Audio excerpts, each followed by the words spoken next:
Hey guys, Youngblood with you, and today I wanted to make a real quick video to kind of talk about what I find to be an interesting topic, and I've sort of deemed it the capital ship problem. Now, I think there's a lot of people who have these dreams and aspirations of buying, whether that be in-game or with real money, a Javelin or an Idris or even the upcoming Polaris, but honestly, I'm not sure if most people have thought it out, so I wanted to kind of talk through some of the financials and different issues with these bigger ships that you may end up facing. Capital ships are going to be more combat and military focused ships, those front of the line ships, the big boys. And they're the ones that are going to make most people want them because they're big, they're scary, and they should be a lot of fun to fight with that as long as they're on your side, or even fighting against them provides a certain epic feel to the universe.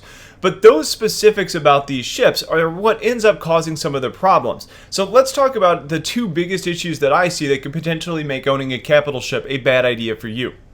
The first of which is that capital ships are inherently expensive to operate. They have a real focus on combat, meaning the situations that you're going to be taking them into involve shooting and taking damage from others that are shooting at you. This means that you're paying for the munitions and ammunition that you're actually firing, and the really expensive missiles and torpedoes, and you're having to pay for repairs from other people that are shooting at you. Now, if you think repairs are going to be expensive on your Hornet, think about a capital ship. Not only are you going to have to, just have a large number of ships who are making you their number one priority, they aren't all going to be just shooting lasers and bullets. Dumbfire rockets are going to be really easy to land on capital ships because you're a big and slow target and they do a lot of damage. And ships like the Freelancer Miss are going to be launching ungodly amounts of missiles at you, and you're not going to be able to stop all of them. Torpedoes, which is going to be your real enemy, the real counter to really large ships.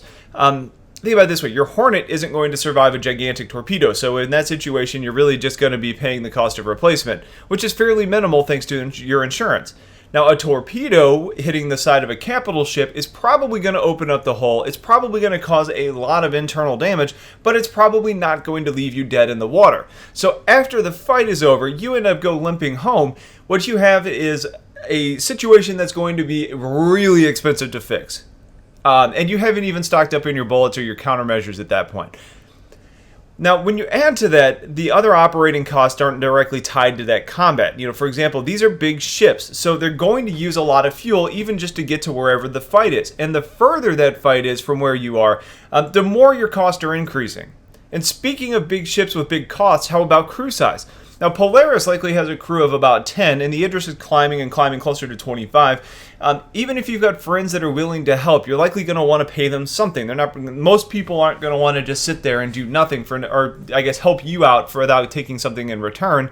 And even if you don't, you're going to end up having to foot the bill for NPC services, and that's going to be incredibly high.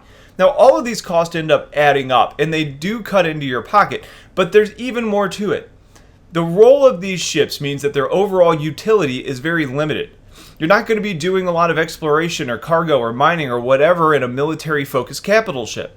I mean, the Idris has cargo bays, and it could technically carry a lot of cargo, but at over 1,000 real-life bucks to purchase, and who knows what it's going to end up costing in-game, and the operating cost associated with flying that beast, why would you opt to take the Idris over something like the Hull E? Or even the Hull D. Ships that should be very capable of carrying significantly more cargo in the end. The Hull is going to be better at hauling, the Carrack is going to do better exploring, the Orion's going to do better at mining, and something like the Caterpillar could do all of the above to some extent. But what I'm getting at is the flexibility isn't there in these larger ships, so you're really dependent on taking on escort missions and paramilitary operations, and the chances of those having huge payoffs that pay your operating costs plus your time and being available on a regular basis aren't going to be all that great. What I'm getting at is the capital ships are a money sink. They're in game. Your other activities in game are designed to help fund what you're doing with the capital ships. So if we turn this into a sort of should you buy video, should you buy a capital ship? I would honestly say that for most people, the answer there would probably be no. They're expensive to purchase in concept, they're expensive to operate in game, and the options for use are going to be pretty low, at least as far as their intended role. They are very combat focused. Now, I think combat ships or capital ships are going to be best suited towards those who are, at a very minimum, have another ship that provides them with versatile ways to earn money, like a Caterpillar or a Constellation or a Starfarer. No one should own a capital ship as their only ship. It just doesn't make sense. And I think for those in a large organization, you're in a slightly better situation because you can help to mitigate some of the costs because they're more likely to have a pool of money from the members to help pay for some of the operating costs that the large capital ship is bringing on. For example, if an organization wants to take the capital ship out on a combat mission, they could dedicate their org checking account to fixing her up after the mission is done, and then planning the next few missions as cargo and profit-gaining operations to help replenish the books while that cap ship sits back at home without, just collecting dust. The bottom line with this capital ship problem is that there's a lot of people who want one and dream of owning one, but don't really end up seeing the big picture. And I just think it's important that people really understand what they're getting into and realize that a military-based capital ship isn't a win button for everything in the game. Taking a capital ship out is a money-losing operation, and the question ends up coming down to how can you afford to do it? Now, if you have other ships, or you've got other players that are all working together to make it affordable, you're set. But don't think you're just going to be able to initially purchase that, and that's the only upfront price you're going to have to pay. There's ongoing cost with a ship like that. So I hope this kind of helps you guys to get a better understanding of some of the mechanics that we're likely going to see with some of these ships. And hopefully it's something that you consider when thinking about these ships in the future, whether that be a real-life purchase or whether that be in-game purchase. And I don't want to turn anybody off of capital ships either. I think it's just important to go into the real open mind and understand what they're getting into, because the ships are definitely cool. They're something I'm looking forward to, but they're not right for everybody.